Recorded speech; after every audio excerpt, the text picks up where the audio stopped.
వీళ్ళు ఏంద్రా నైనా షాపింగ్ మాల్లోనే స్విమ్మింగ్ పూల్ చేసి బోట్ రైడింగ్ చేస్తూ ఉన్నారు. హాయ్ హలో ఫ్రెండ్స్, అస్సలం అయికు. నా పేరు అంజన్. నేను దోహా ఖత్తర్లో ఉంటాను. ఖత్తర్లో అయితే ఈరోజు శుక్రవారం డ్రైవర్లకు అయితే చుట్టూ ఏమి ఉండదు. ఈరోజు మధ్యాహ్నం నుంచి విలాజు ఒక షాపింగ్ మాల్ దగ్గర అయితే పడింది డ్యూటీ. ఒరేనైనా ఇది చూడండి ఎంత పెద్ద టవర్, ఫోన్లు స్క్రీన్లు కూడా పట్టడం లేదు. ఒక్క బాల్కనీ, దాంట్లో లోపల నుంచి బ్రిడ్జ్ కూడా ఇచ్చినారు ఈ షాపింగ్ మాల్ లోపలికి వెళ్ళడానికి. ఎంత పెద్ద బ్రిడ్జ్ చూడండి. దాని పక్కనే ఫుట్బాల్ గ్రౌండ్ కూడా ఉన్నది. ఏమన్నా టోర్నమెంట్ అవి జరిగితే ఈ ఖత్తర్లోనే అది పెద్ద గ్రౌండ్.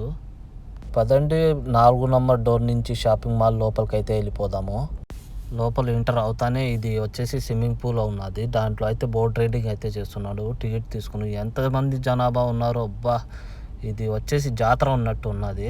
ఇక్కడ చూసుకుంటే బస్ రైడింగ్ కూడా ఉన్నది. అంత పెద్ద షాపింగ్ మాల్లో ఏ షాప్కి పోవాలన్నా కూడా మీకు తెలియకపోతే ఆ బస్సులో ఎక్కితే వాడైతే మీకు దింపేస్తాడు. తర్వాత పిల్లోళ్ళకి పెద్దోళ్ళకి ప్లే గ్రౌండ్ ఏరియా. ఈ షాపింగ్ మాల్లో చాలా పెద్ద కథే ఉన్నదిలే, ఒక రోజులో తిరగలేము. ప్లీజ్ ఈ వీడియో నచ్చినట్టయితే ఒక లైక్ చేసి సబ్స్క్రైబ్ చేసుకోండి. అంతవరకు బాయ్.